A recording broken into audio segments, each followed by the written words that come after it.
Alhamdulillah jamaah, masih di Islam itu indah. Jika ditakdirkan jatuh cinta lagi, aku harus apa ya Allah. Masya Allah, tema kita luar biasa sekali. Nah, sebelum kita lebih dalam lagi membahas tema kita, saya mau ajak dulu jamaah nih untuk nonton dulu. Ini ada tayangan mengenai POV ketika kita menikah dengan orang yang kita suka. Yuk kita saksikan sama-sama, silakan. Masya Allah, emangnya kalau kita nikah sama orang yang kita suka atau kita cinta itu beda vibes-nya. Semangat gitu, sampai ada yang ngomong sah sendiri. Habib Usman, izin bertanya nih.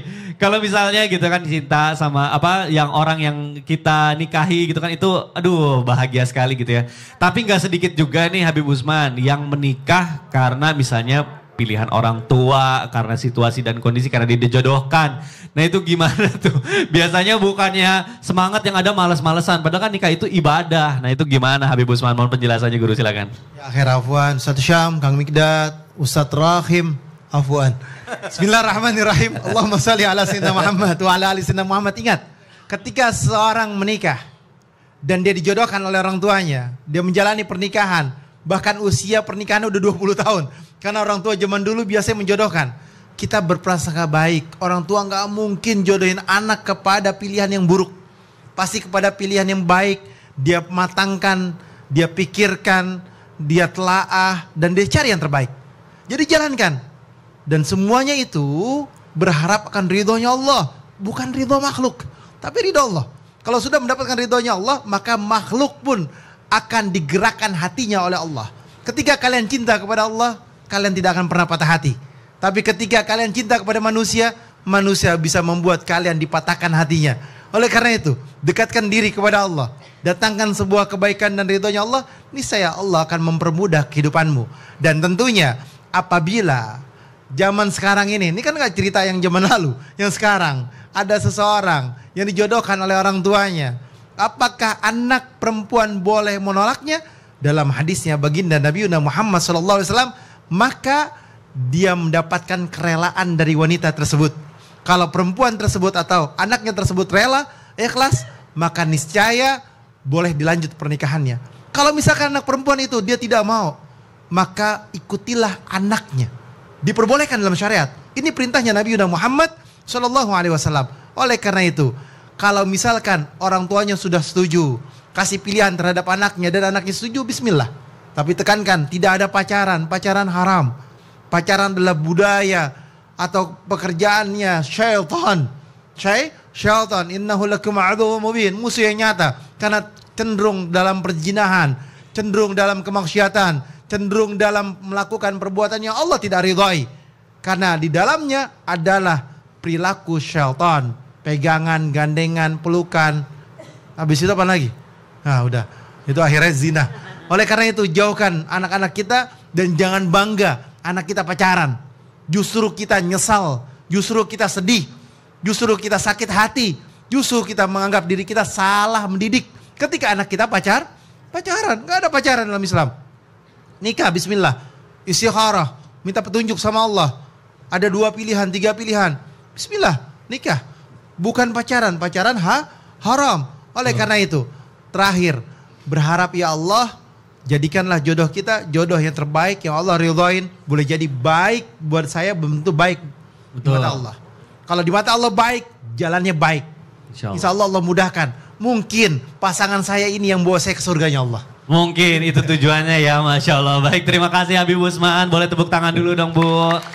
Alhamdulillah. Baik jamaah yang ada di studio nih.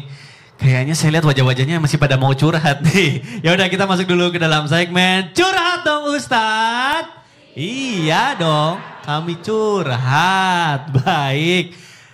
Di sini ada bapak-bapak, ada ibu-ibu juga ternyata ya. Bapak-bapak, ibu-ibu yang mau curhat boleh angkat tangannya yang tinggi. Silahkan, jangan ragu-ragu. Kapan lagi? Oke, baik. Boleh berdiri bersama kami di tengah.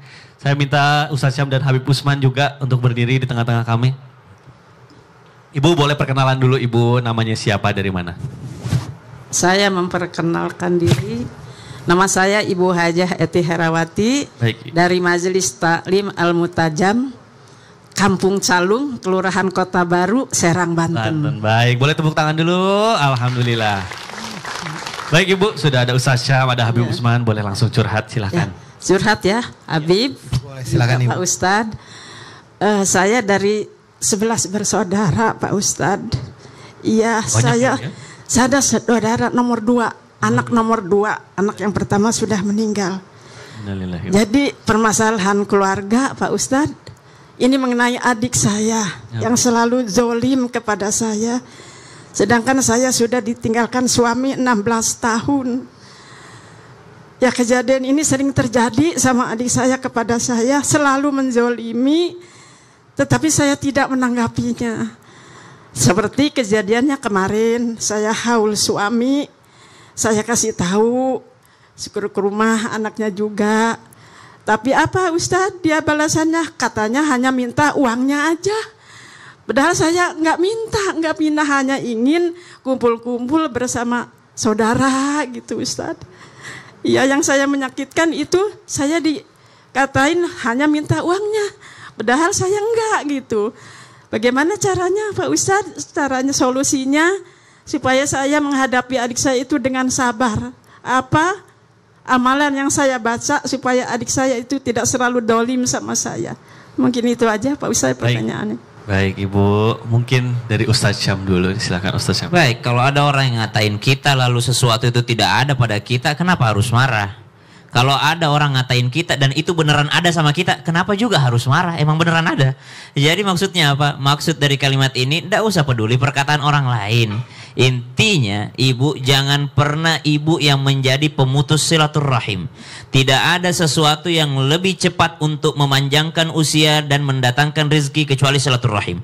Nyambung silaturrahim itu paling cepat mendatangkan rezeki. Tapi sebaliknya, memutus silaturrahim adalah yang paling cepat juga memiskinkan orang, membangkrutkan orang. Kalau ada orang mutusin silaturrahim, maka itu pasti akan seret rizkinya. Ini aslinya silaturahim nih, ada ikatan darah, adik sendiri, adik kandung, subhanallah. Maka saran kami, ibu ndak usah mikirin sakit hatinya, yang jelas ibu ndak usah, jangan pernah menjadi yang memutus silaturahim. Ibu yang selalu nyambung, ada acara, undang, ada sesuatu, minta maaf, ada sesuatu, ini. Biarlah dia, kalau dia zalim, urusan dia itu sudah. Yang penting bukan ibu yang menjadi pemutus silaturahimnya, karena berbahaya sekali. Berbahaya kenapa? Membuat kita rezekinya seret, rezekinya susah. Ada rezekinya, tapi susah dapetinnya. Kenapa? Dia menjadi orang yang memutus silaturahim.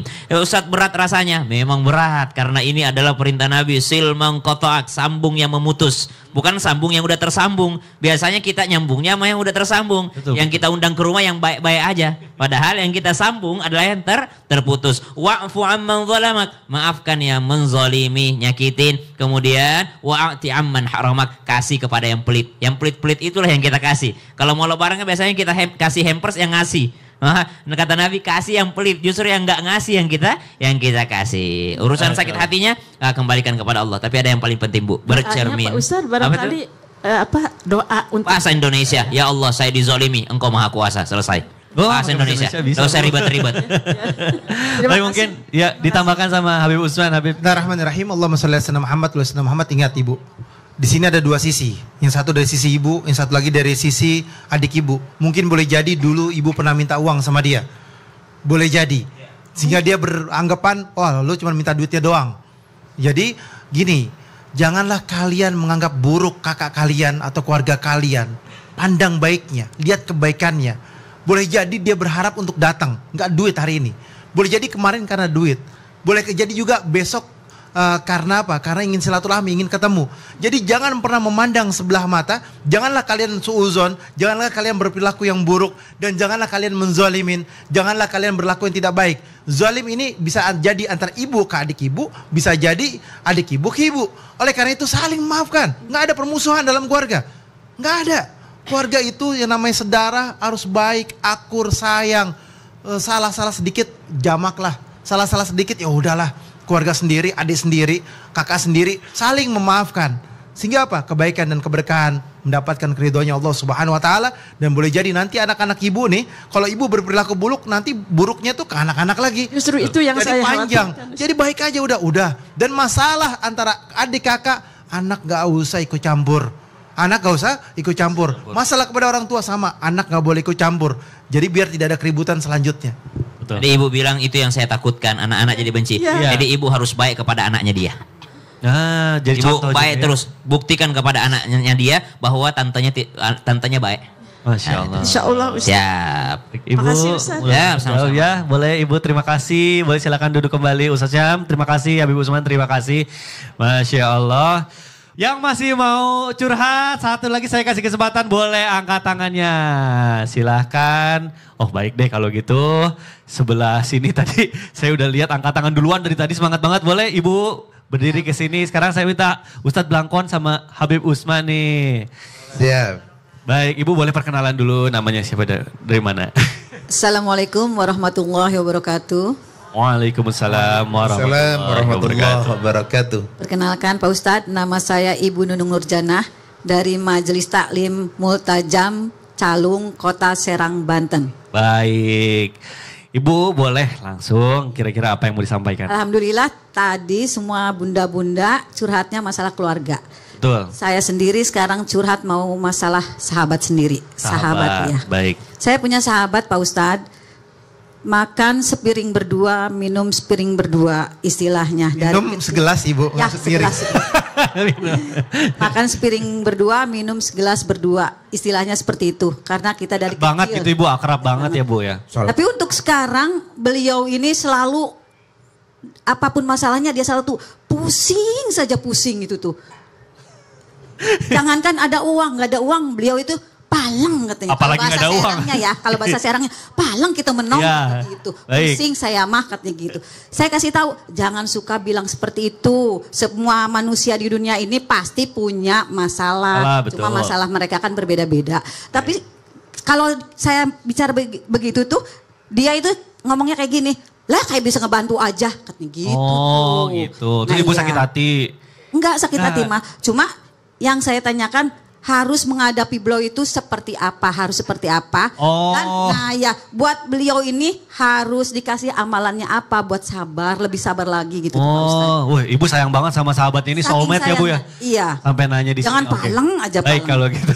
Boleh silakan mungkin dari Habib. Bismillahirrahmanirrahim. Allahumma shalli ala Muhammad wa ala ali sayyidina Muhammad. Ingat ketika Ibu memiliki temannya selalu ngeluh, selalu pusing, selalu masalah yang dihadapin dan selalu banyak hal yang tidak baik. Kasih tahu sama temannya, berprasangka baik kepada Allah. Jangan mengatakan bahwasanya saya nggak punya duit, saya banyak masalah. Akhirnya nggak punya duit, banyak masalah. Iya, seperti Jangan mengatakan, wah seperti ini, seperti itu, yang buruk. Maka akan jadi keburukan. Kenapa? Allah berprasangka sesuai prasangka hambanya. Prasangka baik kepada Allah. Jadi kalau ngomong sama orang, Alhamdulillah saya sehat. Alhamdulillah. Nah enak didengarnya. Oleh karena itu berdoa kepada Allah. Dekatkan diri kepada Allah. Minta kepada Allah. Jadikan kebaikan di dalamnya. Dan Ibu, doakan teman Ibu. Ya. Gimana caranya? Ya Allah jadikan teman saya kebaikan dan mendapatkan hidayah dari Allah. Amin. Dan teman Amin, Ibu amin, ya berdoa Allah, ya kepada Rabbal agar alamin. Allah selamatkan dan Allah jaga. Baik. Jadi begini Bu, kalau teman Ibu selalu mencurhatkan hal-hal yang sifatnya peleng apa? Palang kata bahasa Serang mah pusing, pusing. Memang di dalam kehidupan itu ada kepusingan. Iya. Kalau tanpa kepusingan tidak bisa hidup.